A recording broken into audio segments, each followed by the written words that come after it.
درنو دوستانو سلامونه مې ومنئ. هیله ده ټول جوړ او روغ یاست.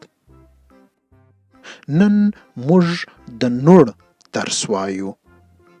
نوړ د پښتو الفبا 38 توری دی. نوړ د ڼ آواز ورکوي.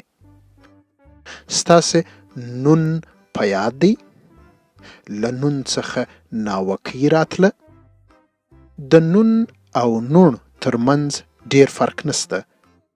نون یو ټکی درلودلی، خو نوړ چې دی یو ټکی لري او تر لاندې وړغندۍ هم لري. نو په همدې خاطر یې موږ نوړ بولو. نوړ د پښتو الفبا داسې توری دی چې د هیڅ نامه او یا لغت په سر کې نه راځي، خو په مابینځ او آخر کې راځي. نو موږ به وګورو چې نوړ په کومو نومونو کې راځي. رڼا.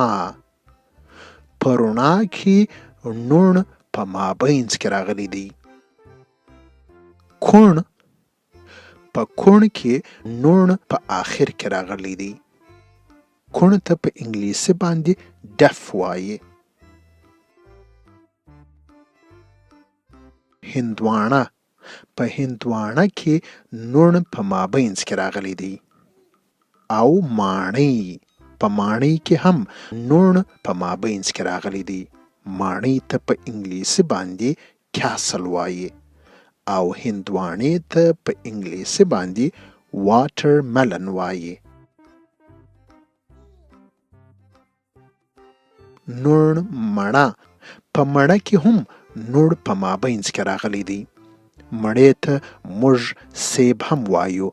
سیب ته مڼه وایو او مڼې ته سیب وایو. د نوړ درس همدومره و.